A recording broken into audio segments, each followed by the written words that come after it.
Hello everyone, welcome to another vlog by Danny the Digger, and this time I am super excited because what I'm going to show you only a few people are aware of. We are in the series of following Jesus in Jerusalem, and behind me is Zion's Gate, which means this is the site of Mount Zion, a place that holds several Christian traditions, but the one I'm going to show you now only a few are familiar with. Ready? So Mount Zion in general is known for several Christian traditions, especially the site of the Last Supper, which we have reviewed already in one of my previous chapters. It is also the site of the Pentecost, the rest place of Mary, topics which I will cover. But it is also believed to be the site of the house of the high priest, the home of Caiaphas, which interrogated Jesus before handing him over to Pilatus for judgment. Now, if you've been following my previous chapter, the site of Petrus in Gallicanto is quite known, especially to the Catholic world, as the site of the interrogation, the site where Jesus was later imprisoned and then handed over to the Romans. But this is a Catholic tradition, and it is based on, well, circumstantial evidence, and not everyone agrees with it. In fact, the Armenians have their own tradition, and if my plan is going to work, Hajik is going to now let me in to show you. Hajik! Manishma! So yes, Hajik, the Armenian guard of the site, was very kind to let me in to the site, which is usually closed to the public. Toda Ava. And what I'm going to show you now is known only to a few. This site is closed to the public. It is, among others, also a big construction site of a giant scale Armenian church that I think they began working on it in the 1970s and have not completed it to this day. But I'm here for the archaeology. What is the archaeological evidence at this site? And let's start over here in this nice, quiet olive grove. Hard to believe that this is also part of Jerusalem. Such a central location, and yet such a nice, quiet spot. And in the 1970s, before they began working on this unfinished Armenian church, excavations were carried out by Magen Boshi, an Israeli archaeologist, and lo and behold, here they've uncovered pavement from the Byzantine period, pavement that lines up, we believe, with the grid of the city of Jerusalem in the Byzantine period. Meaning in the Byzantine period, the city didn't end at these walls. These walls are from the Ottoman times. In the Byzantine period, Mount Zion was an harmonious part of the city, and as I mentioned before, a site of several holy Christian traditions. But the reason that I'm bringing you here, the reason that this site is potentially so important in Christian history is because of what we're going to examine now around and under the Armenian church.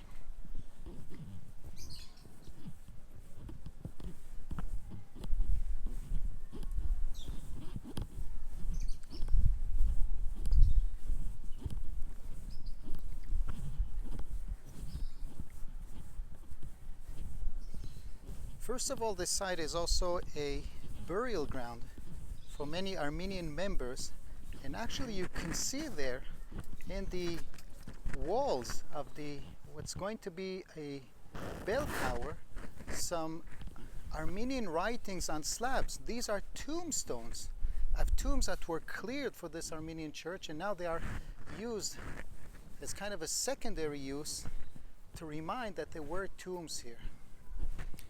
There are other tombs which are still in use of the Armenian patriarchs in this part of the compound. You can see even tomb marks here on the floor. Oy vey. And Hajik told me that these are actually tombs of the Armenian patriarchs of Jerusalem.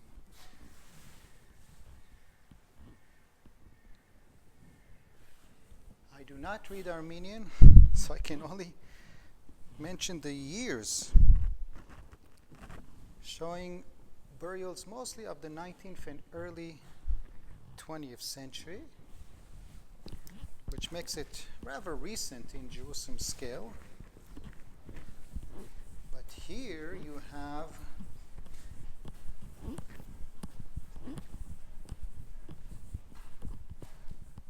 a mosaic floor.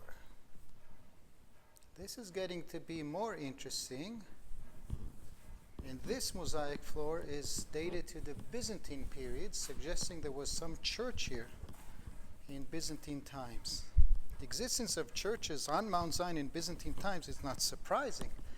The question is, what was it commemorating? Which is also the question of what this is commemorating. And again, I do not read Armenian. I can only relate to the years mentioned here. But I'm here for a different quest. Where was the house of Caiaphas, the high priest? Well, the New Testament nor Josephus failed to provide us with GPS coordinates, but Josephus does tell us something interesting, that the upper city, which is the Armenian quarter of today, is also the area where Herod's palace used to be, and you would assume that this is the area of the residence of the elite of the city. If so, then it makes sense that the house of the high priest would be somewhere in this area, either the Armenian quarter or the upper part of the Jewish quarter. Actually, Petos in Galicanto is on the eastern slopes of Mount Zion, which is somehow less fitting to what we think we know of Jerusalem in the first century. And the Armenians claim that his house is actually right here. In fact, this wooden door leads to what they believe is the prison of Christ, the place where he was imprisoned after his interrogation and before handed over to Pilatus. And sadly, because of the pandemic, it is closed. Hajik doesn't even have the key. But trust me, I've been inside. It's, I hate to say it, a very modern structure, maybe from the Ottoman period, but definitely not first century. There is, however, first century here, which was found by Broschi in the 1970s excavations, and it includes, listen carefully, a mansion, a big size manor house with wealth. He found in it also imported pottery and glass, and he even found frescoes depicting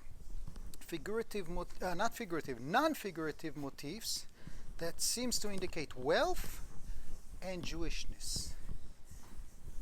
And it is not me, it is Broschi that said at the end, hey, maybe the Armenians got it right.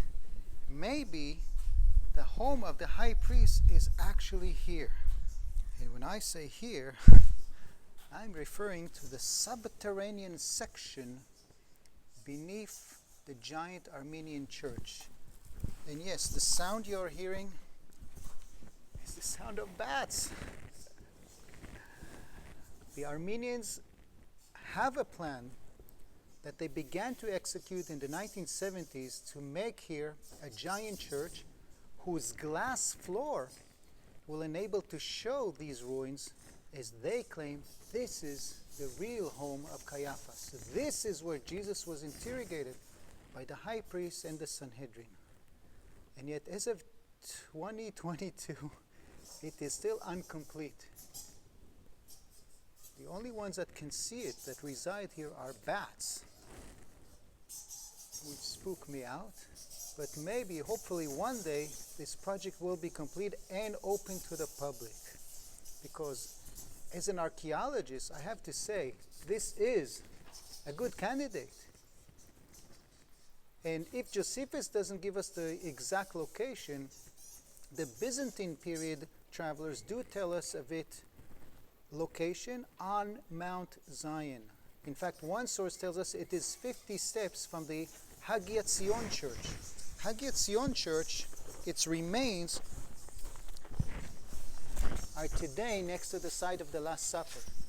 The site of the Last Supper is really 50 steps away. Petrus in Gallicanto, the Catholic site, is much further. This is in the right distance. So again, is this the site where Jesus was interrogated? Is this the site where the priest decided to hand him over to the Romans because they want to get him off the streets? And that will take place in another location. And probably following the rebellion against the Romans, this site was too destroyed and later its identity lost. But perhaps this is the very place. What a fascinating possibility. Anyway, I'm so excited and so grateful that Hajik actually let me in, because I've been here a few times. He's not always around. He's not always in a good mood to let people in or take photos. But I guess because of the pandemic, I'm getting more cooperation than usual. Anyway, make sure to hit subscribe and hit like if you want to get more notifications and more good material like this. And until my next chapter, so long.